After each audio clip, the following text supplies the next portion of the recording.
السلام علیکم دوستو، دنیا کی تاریخ جب کبھی کہیں بھی شفاق ترین حکمران یا انسانی جانوں پر ظلم کرنے والے شخص کا ذکر کرے گی تو سب سے پہلا نام چنگیز خان کا آئے گا۔ دوستو، چنگیز خان اس خوف کا نام ہے جسے کئی صدیوں بعد آج بھی اسی طرح محسوس کیا جاتا ہے جسے اس دور میں محسوس کیا جاتا تھا۔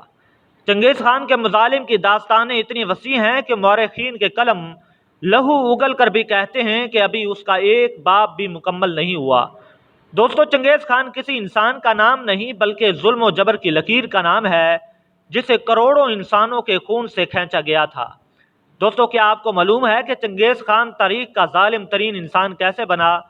وہ کون سی وجہ تھی جس کی بنا پر اس نے لاکھوں کروڑوں انسانوں کو قتل کیا؟ اس کی پیدائش کے وقت کیا پیشین گوئی کی گئی تھی؟ اس کی موت کیسے واقع ہوئی؟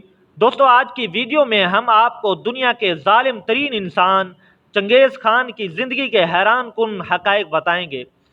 دریائے عمان کے زرخیز وادی میں بہت سارے قبائل آباد تھے۔ انہی قبائل میں ایک قبیلہ منگول بھی تھا۔ چنگیز خان 1266 میں منگولوں کے ایک قبیلے میں سکتائی نامی آدمی کے گھر پیدا ہوا۔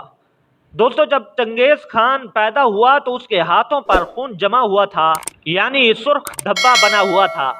ان کی روایت کے مطابق یہ ایک اشارہ تھا کہ یہ بڑا ہو کر ایک عظیم لیڈر بنے گا۔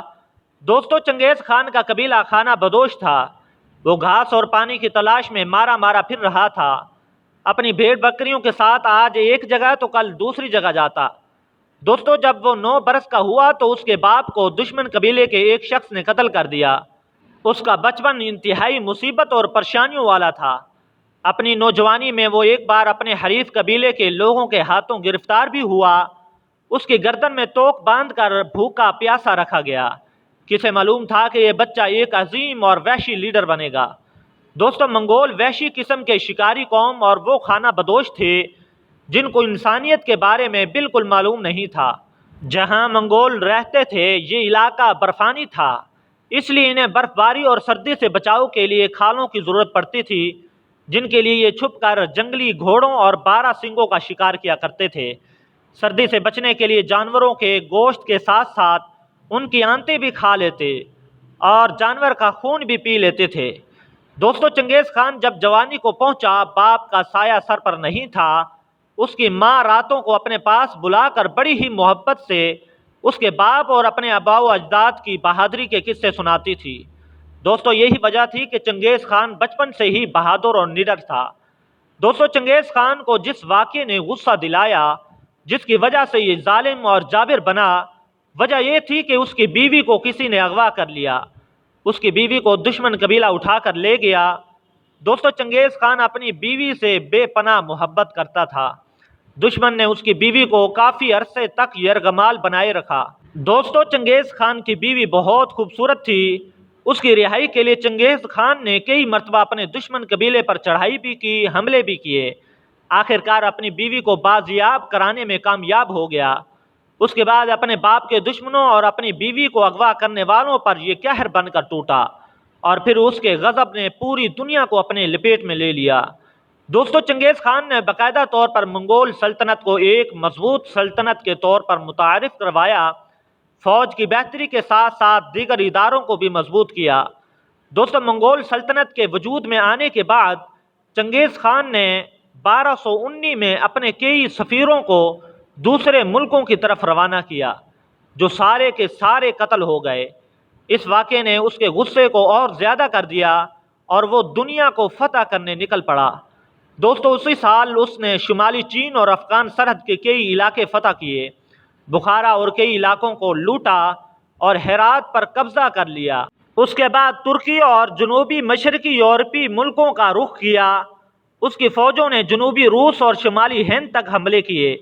منگول چنگیز خان کی قیادت میں جہاں سے بھی گزرتے وہاں موت ہی موت اور لاشیں ہی لاشیں ملتی۔ کہا جاتا ہے کہ منگول فوج جس علاقے سے بھی گزری وہاں سالوں تک گھاس نہ ہوگی اور دور تک انسانوں کی کھوپڑیاں ہی کھوپڑیاں ملیں۔ دوستو، چنگیز خان نے اپنی زندگی میں تقریباً 4 کروڑ لوگوں کا قتل عام کیا۔ اس نے ایک گھنٹے میں 17,48,000 انسانوں کو قتل کرنے کا ریکارڈ قائم کیا، جو آج بھی قائم ہے۔ اور آج بھی تاریخ میں اسے سفاک اور ظالم ترین حکمران کے طور پر یاد کیا جاتا ہے۔ اس کی وجہ شہرت یہ بھی تھی کہ وہ کسی علاقے کو فتح کرتا تو وہاں کے رہنے والے تمام انسانوں کے سر کاٹ کر مینار بناتا، ان کی کھوپڑیوں کا پیالہ بنا کر اس میں شراب بھی پیتا تھا۔ دوستو، چنگیز خان کے ظلم کا نشانہ بننے والے سب سے زیادہ مسلمان اور چینی تھے۔ مورخین کے مطابق چنگیز خان نے قتل و غارت کا بازار اس لیے گرم رکھا تھا کہ دنیا اسے یاد رکھے، اور اس نے مظالم کیے اور تاریخ کا سفاک ترین شخص کا صحرا اپنے سر سجا لیا۔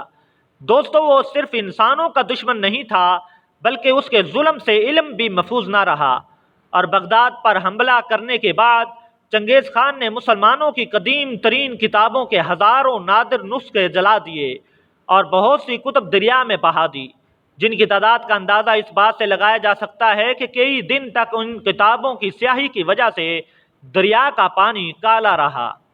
جی تو معزز دوستو، یہ تھی آج کی ویڈیو۔ مزید اس طرح کی ویڈیوز دیکھنے کے لیے ہمارے چینل کو سبسکرائب کریں۔